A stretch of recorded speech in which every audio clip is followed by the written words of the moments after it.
Kota Tuapse di Rusia yang sudah 2 minggu berusaha mengatasi dampak serangan drone Ukraina, kini meneruskan estafet ini ke kota-kota Rusia lainnya. Setelah malam yang panas pada 29 April, hujan minyak mulai turun di Perm, di mana petugas pemadam kebakaran sedang memadamkan kebakaran di stasiun pompa Transneft setelah serangan Ukraina.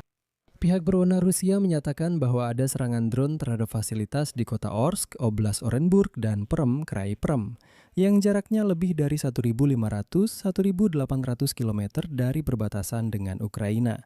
Saat ini Ukraina secara sistematis menyerang infrastruktur minyak. Itu adalah pelabuhan, tangki minyak, kilang minyak, stasiun pemompaan minyak, dan sebagainya. Pada saat yang sama, Rusia juga menyerang Ukraina dengan drone yang sama. Dan inilah perbedaannya.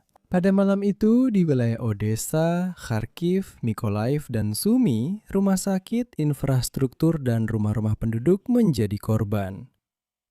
Nama saya Alexei Peci. Mari kita bahas topik ini bersama-sama. Tapi sebelum kita mulai, saya minta Anda untuk berlangganan saluran ini, sukai video ini, dan tulis komentar apa saja dari Anda. Selain itu, jangan lupa untuk mengikuti kanal Telegram saya, Peci News. Linknya ada di deskripsi video ini. Jadi, kota Tuapse di Rusia meneruskan estafet hujan minyak ke kota-kota lain di Rusia. Hujan minyak mulai turun di Perm, di mana mereka sedang memadamkan kebakaran di stasiun pompa Transneft setelah serangan Ukraina. Para saksi mata mengunggah foto-foto tetesan hitam dan noda di pakaian, mobil, dan jendela. Saya juga ingin mengingatkan, hujan serupa sebelumnya turun di Tuapse setelah serangkaian serangan terhadap kilang minyak setempat di wilayah terminal laut. Di Rospotrebnadzor melaporkan bahwa mereka telah mengambil sampel udara di dekat objek yang terbakar di Perm.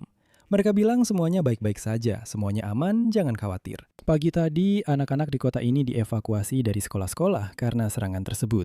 Namun beberapa jam kemudian mereka dikembalikan ke kelas, meskipun ada asap hitam pekat di langit yang membuat kota menjadi gelap gulita. Namun Rospotrebnadzor mengatakan, kenapa kalian khawatir? Semuanya baik-baik saja. Analisis video dan foto dari lokasi menunjukkan bahwa yang terkena serangan adalah stasiun produksi dan pengendalian lini Perm yang digunakan untuk memompa, menyimpan, dan mendistribusikan minyak melalui pipa utama. Diketahui ada sekitar 10 orang. Saat ini masih ada 4 tangki yang masih terbakar. Secara keseluruhan jumlahnya 200 ton minyak. Artinya, ini adalah kelanjutan logis dari serangan terhadap infrastruktur minyak. Stasiun yang diserang merupakan titik strategis penting dalam sistem transportasi minyak utama Rusia yang mendistribusikan bahan mentah ke 4 arah, termasuk ke kilang minyak Lukoil Perm Nefte Orgsintes. Oleh karena itu, Dinas Keamanan Ukraina secara sistematis mengurangi potensi ekspor Rusia dan merusak fondasi ekonominya yang menjadi sumber pendanaan perang melawan Ukraina. Perlu saya catat juga bahwa Perm berada hampir 1.800 km dari Ukraina.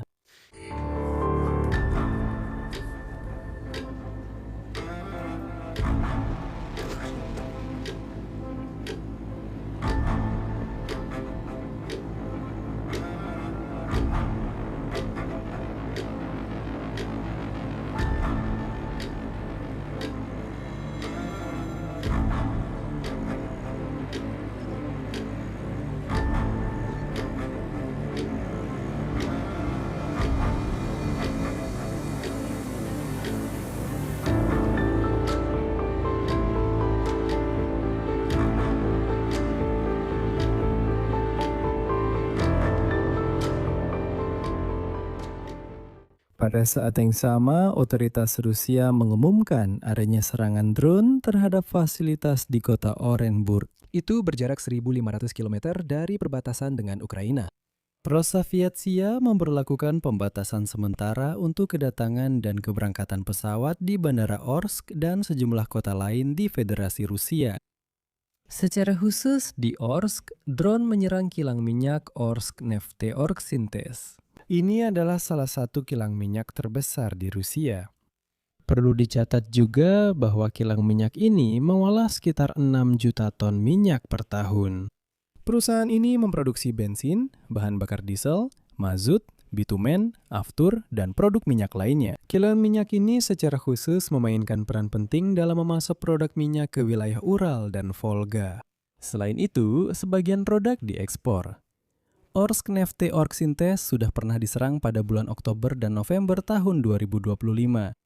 Secara keseluruhan, menurut data dari Kementerian Pertahanan Rusia, sistem pertahanan udara diduga telah mencegat dan menghancurkan 98 drone Ukraina dalam semalam. Di atas wilayah Astrakhan, Belgorod, Volgograd, Voronezh, Kursk, Rostov, dan Saratov di Federasi Rusia, serta di atas Crimea Ukraina yang sementara diduduki. Dan pada malam yang sama, Rusia juga menyerang Ukraina dengan drone. Dan sebelum kita masuk ke bagian ini, saya hanya ingin mengingatkan kalian bagaimana kemarin Vladimir Putin menjelaskan kepada warga Tuapse bahwa katanya Ukraina menyerang kota-kota Rusia karena kelemahan dan kegagalan mereka di garis depan. Dan saat kalian mendengarkan informasi selanjutnya, cukup ingat kata-kata Putin ini dalam pikiran kalian. Ternyata drone-drone itu terbang ke Tuapse karena Ukraina kalah di garis depan. Keadaannya buruk, jadi mereka mencoba membalas dengan menyerang kota-kota Rusia. Ingat baik-baik momen ini. Jadi Rusia pada malam 29 April menyerang Izmail, Kharkiv, Shoska, dan kota-kota lain dengan drone. Dan sayangnya ada korban tewas dan luka-luka. Secara khusus di wilayah Odessa, kota Izmail terkena dampak. Serangan drone Rusia mengenai infrastruktur. Rumah sakit daerah rusak. Di Kharkiv, di berbagai wilayah kota terkena dampak serangan. Hypermarket, bus, serta jendela dan atap 25 rumah pribadi rusak. Di wilayah Sumy, di kota Shoska, sektor pemukiman terkena serangan. Di sana terjadi kebakaran. Di salah satu gedung apartemen, petugas penyelamat berhasil mengeluarkan 1 orang dari reruntuhan dan mengevakuasi 16 orang lainnya. Di wilayah Dnipropetrovsk, serangan terjadi di Nikopol dan beberapa Hromada. Gedung administrasi dan rumah-rumah pribadi mengalami kerusakan. Di Mykolaiv, serangan menghantam sebuah rumah tinggal. Dan di sini hanya ada satu pertanyaan untuk Vladimir Putin dan orang-orang Rusia yang biadab. Lalu, kenapa Rusia menyerang kota-kota sipil? Apakah mereka sedang mengalami masalah di garis depan? Di sini saya akan berhenti sejenak. Tulis pendapat dan kesimpulan Anda di kolom komentar di bawah episode ini. Jangan lupa berlangganan saluran ini, tekan lonceng, dan beri like. Itu saja untuk hari ini. Jaga diri Anda, sampai jumpa.